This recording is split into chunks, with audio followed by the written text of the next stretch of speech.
Do you have a clingy or unmotivated homeschooler? I have some ideas for you to encourage independent learning next. I'm Dr. Melanie Wilson, Christian psychologist turned homeschooling mother of 6. I recently had 2 moms tell me that I am so lucky because my kids are mature, independent young adults. I couldn't disagree more. I am not lucky. Yes, I am blessed, and I'm very, very thankful. But the independence that I experience with my young adult kids is the result of training, not luck. Why did I train my kids to be independent learners? Because I needed them to be.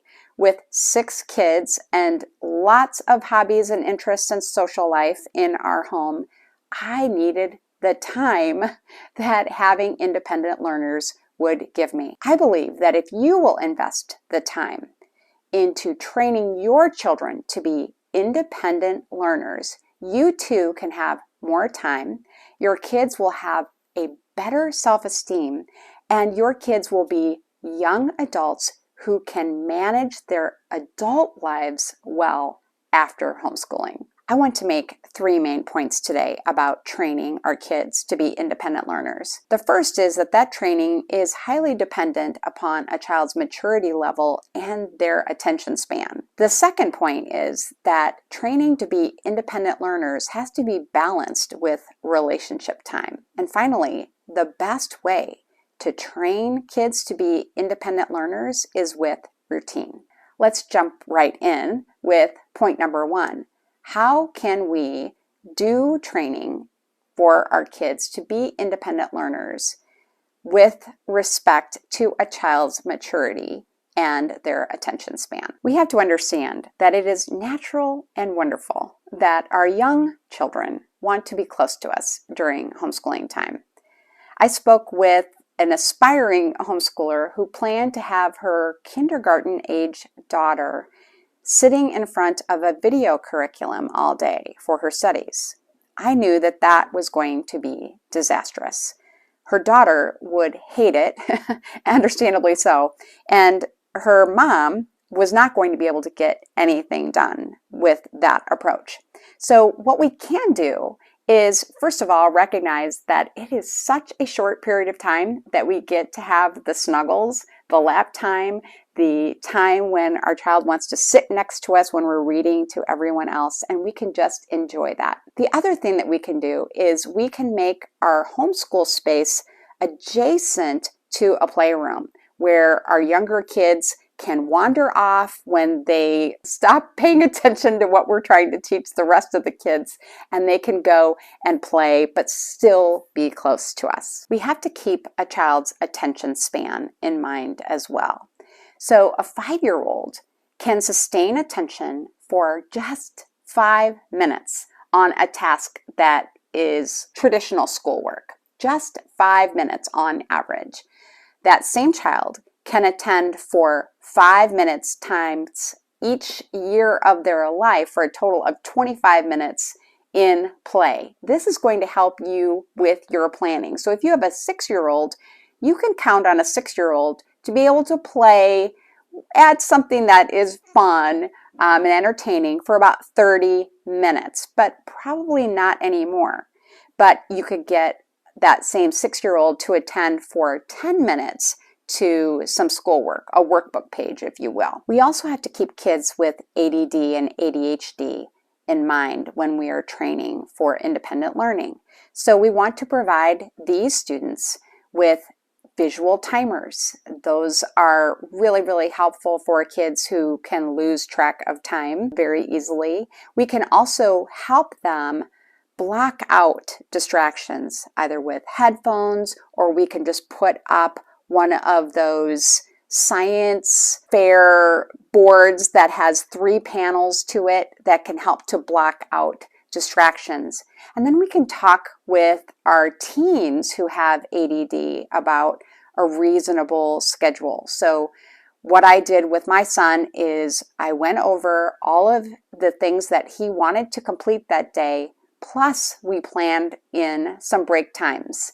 And then he was able to use that schedule to stay independent in his learning for the day. Our training does have to take a child's maturity level and their attention span into account, but it also has to be balanced with relationship time. Our kids need to know that they are loved even when they're not productive, just like we need to know that. So we can subtly communicate that we only approve of a child when he is getting things done, when the math gets finished and the writing assignment is complete. To combat that, we want to compliment, affirm, and praise our kids for other things besides what they actually are doing. So the character traits, the parts of their personality that you just really enjoy and appreciate, and make that as much of a focus as getting things done. When our kids are resistant to doing independent learning, we need to listen effectively to what our child is saying. Maybe that child didn't get enough sleep. Maybe something is distracting them. Maybe that child has a headache, or there's some other environmental issue that they need your help with, like maybe a sibling who is bothering them. If we will take the time not to just brush them off and tell them to get the work done, but to listen to what the issue is and reflect it back to them, we can solve the problem and get them back to work much more quickly. So for example, if your child says, "I'm so tired," the way that we can reflect that back is, "So tired? You're so tired?" Ask it as a question, the last few words that were said, and listen again to what your child has to say to follow up, and see if you can come up with a compromise or a solution to the issue that is preventing the independent learning. Then we need to be spending time that's devoted to just enjoying an activity with our child that is not related to schoolwork. The way that I did this was I had each of my children assigned to a day of the week. I have 6, so Monday through Saturday, each child had a day that was their special day, and then for at least half an hour on that day, I would have special time with that child. And it was my child's opportunity to choose any activity to do with me.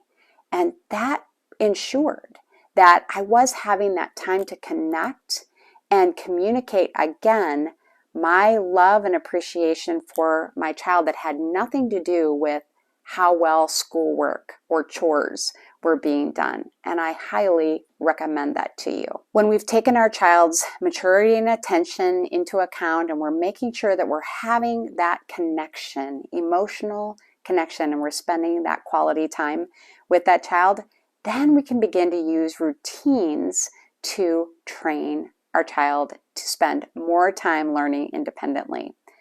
The best way to do this is to start that independent learning time with a positive cue. It could be beginning your homeschool day with a group activity that is very pleasant. My kids loved read aloud time, so did I.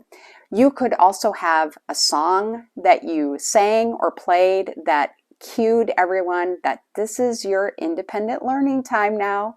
Or you could do something like exercise to help mark that time and motivate your kids to get going. This is especially helpful for kids who have ADD. When you are training children to be independent learners, the first stage is to do group independent learning. Rather than sending your child off to his room to complete math for an hour, what you will do is you will have a group math time.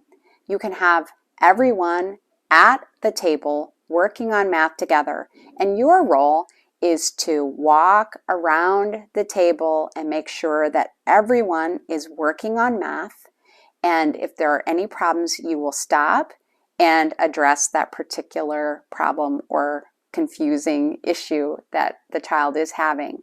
Once you have established that habit, then you can move on to truly independent learning training, keeping it with a time limit perhaps to start with, and then moving on to having a list of things that have to be accomplished either by the end of the day to start with or by the end of the week when you have a more mature child. Just so you know, I didn't work on truly independent learning like that, where a child just had a list of responsibilities to get done by the end of a week, until middle school.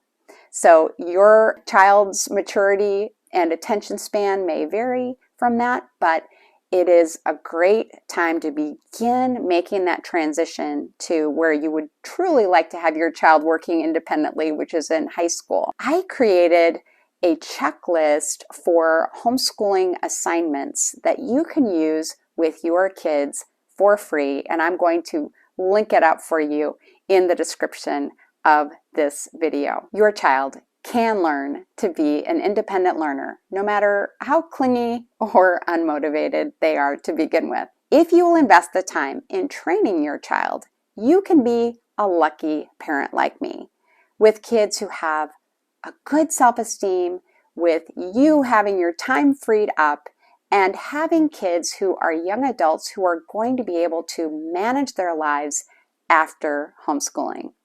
I hope this has been helpful.